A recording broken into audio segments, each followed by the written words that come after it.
Saya bilang lagi sama Allah, ya Allah, saya pengen memberangkatkan 100-200 orang setiap bulan pergi ke tanah suci-Mu ya Allah. Oh, Allah memberi saya 1000-2000 orang tiap bulan saya berangkatkan. Allah Pak, Al-Wahhab, ente minta 1000 dikasih 900, itu namanya tukang diskon. Iya, you ask 1,000, Allah will give you 2,000. That's Allah. Bener Pak, tiba-tiba saya bisa memberangkatkan 1000-2000 orang setiap bulan. Onglo mana coba? Setiap bulan. Setiap bulan, every month. Nggak percaya lo sama gua? Kayaknya. Don't trust me.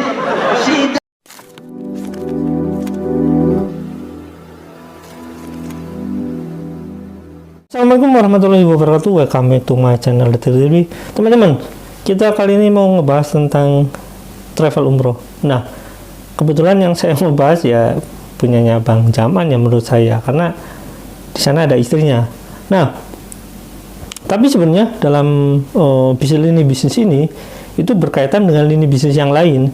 Oleh karena itu saya perlu bahas. Tapi saya perlu disclaimer ya, teman-teman, bahwasanya saya nggak menuduh atau nggak mencurigai atau nggak apa. Cuma saya mempertanyakan aja.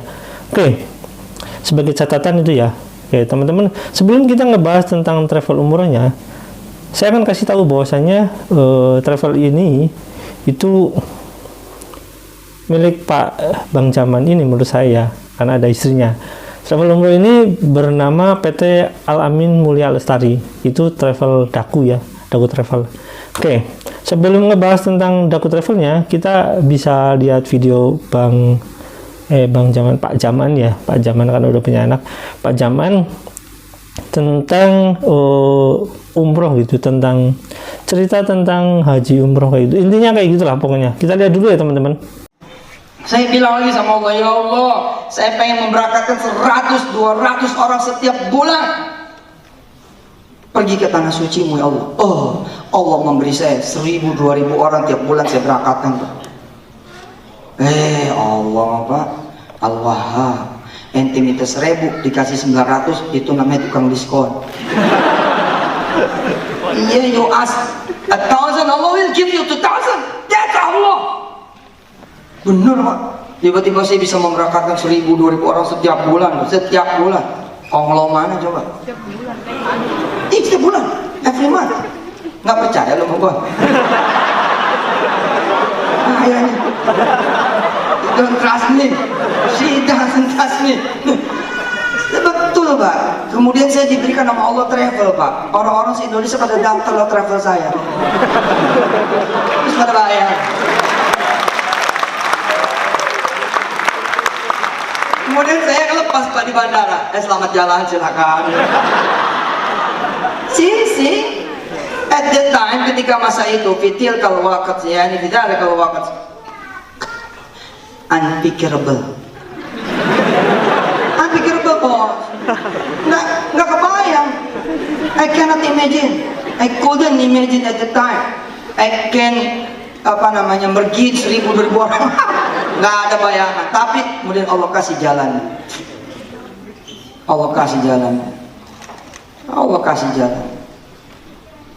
Jadi anak muda, jadi orang mikirin duit, mikirin saya nggak punya pikiran, saya nggak punya otak, saya nggak punya ilmunya, saya nggak punya kekuatan, saya nggak punya apa? Lo bilang nggak punya, I have no this, I have no that, I have no this, I have no that. No, enough.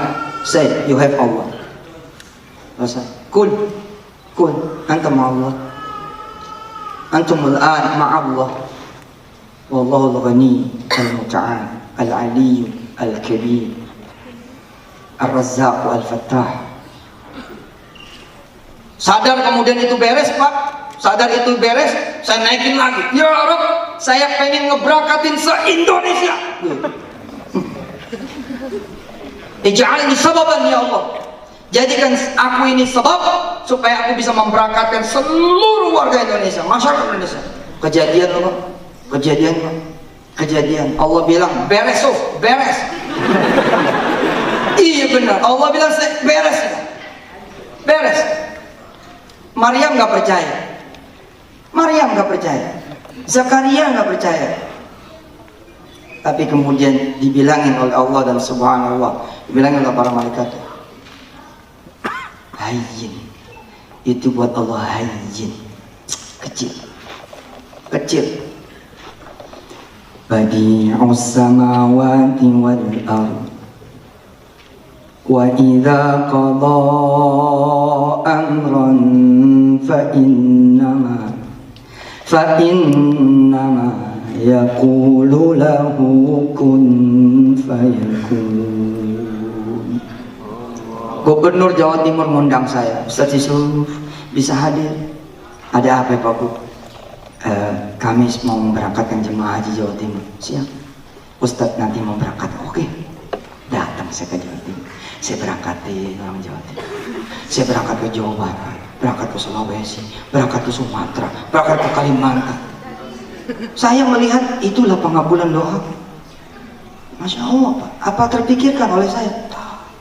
Doa tuh jangan yang kepikiran Pak. Doa yang kepikiran. Ya Allah gajian. Apa sih? If you can ask the bigger thing, ask the bigger thing. Jangan deket keciler thing terus. Ya Allah kalau nggak 1 juta gope lah. Ya kan itu juga begitu kan? Ya Allah yang penting utang saya lunas deh, biarin saya nggak punya apa-apa, betul nggak? Betul nggak? Akhirnya apa ya? Omong Allah hapus tuh utang ente, tapi ente nggak punya apa-apa. Iya benar loh. Ya Allah, udah deh kan, nggak apa-apa deh, udah ada, nggak apa-apa. Udah 37 nih. Kalau nggak ada yang perjaka nggak apa-apa, yang bekas ya. Jelek banget. No. Oh Allah itu luar biasa bos. Betul. Terus saya bilang lagi sama Allah, ya Allah, aku sudah memberangkatkan Indonesia. Please ya Allah, choose me. Pilih aku. Saya bilang, I'm the chosen one. I'm the chosen one. Tapi saya bilang, amam Allah. Lesa amam manas. Bukan sama orang saya ngomongnya, sama Allah. Ditoyor, tapi kalau sama Allah, no. Allah akan bilang, yes, you are the chosen one. Antal mukhtar. Wallahu yakhluqu wa yakhtar.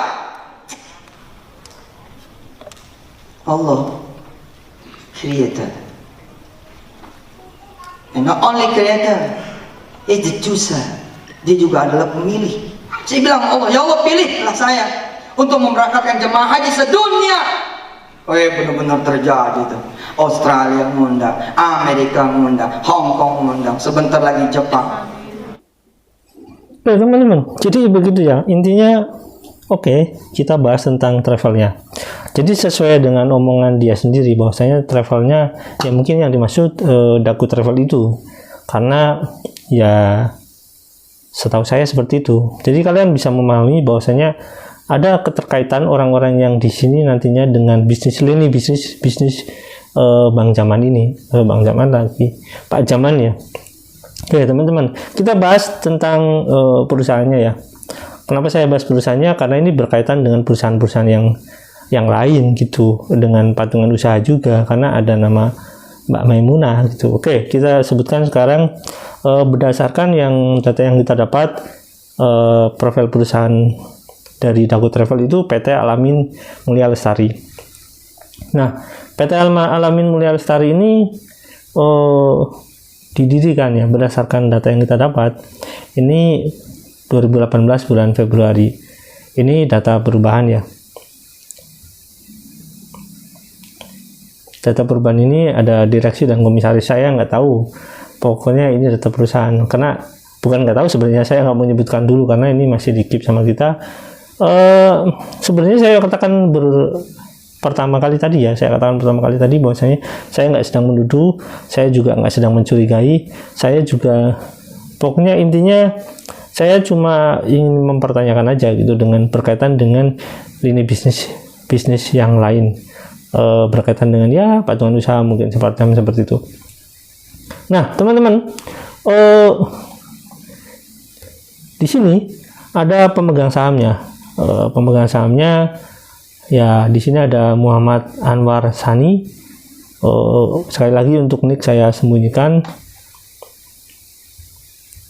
Jabatannya di sini nggak tertera ya. Nggak tahu sih di direksinya. Terus kedua, di sini saya akan bahas satu persatu ya.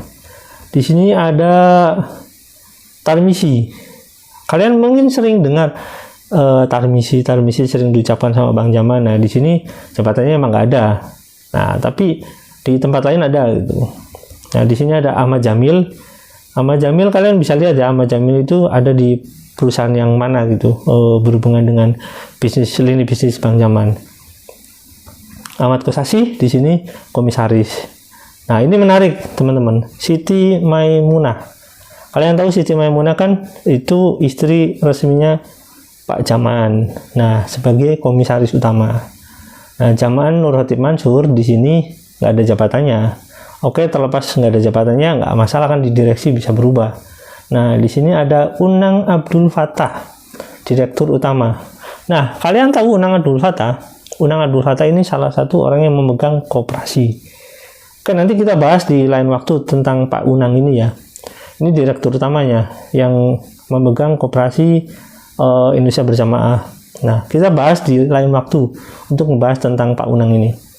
Nah, ada Abdul Siddiq, direktur. Nah, kalian lihat ya, direktur utamanya ini Unang Abdul Fattah. Oke. Saya nggak akan bertanya tentang mencurigai atau gimana. Saya cuma ingin bertanya bahwasanya sebenarnya Pak Jaman ini kan lini bisnisnya banyak nih. Masih banyak yang perlu saya katakan sih sebenarnya, karena masih banyak lagi. Nah, ini yang jadi pertanyaan itu, asal muasal modal awalnya itu dari mana?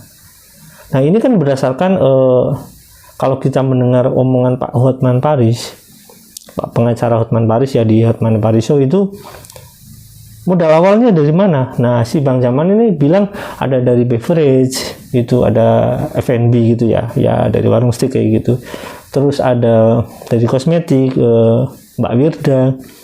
Nah, yang jadi pertanyaan itu, Mbak Wirda ini kan baru ya bisnisnya. Itu modalnya dari mana? Modal awalnya gitu. Oke, mungkin dari hasil beverage. Oke, jadi pertanyaan lagi. Food and beverage-nya ini, F&B-nya, kayak warung steak atau lain-lain itu, modal awalnya dia dari mana? Jadi tanda tanya kan? Kalau cuma sekedar jadi ustadz dengan dengan jumlah yang miliar, mungkin sampai ratusan miliar, saya nggak tahu modalnya dari mana. Apalagi itu grup ya, dengan ya saya nggak tahu ada berapa outlet, mungkin ratusan, mungkin nilainya bisa ratusan miliar gitu. Nah, kalau misalkan nyampe 1T kan ya tanda kutip. Pertanyaannya saya katakan lagi, ini nggak menuduh, ini nggak apa-apa, cuma pertanyaannya, modal awal dari usaha-usaha Yusuf Mansur ini, atau dalam tanda kutip, yang benar tanda kutip Yusuf Mansur, yang benar Pak Jaman ini, modal awalnya dari mana? Itu cuma pertanyaan. Kalian teman-teman bisa bertanya dong sama Bang Jaman ini.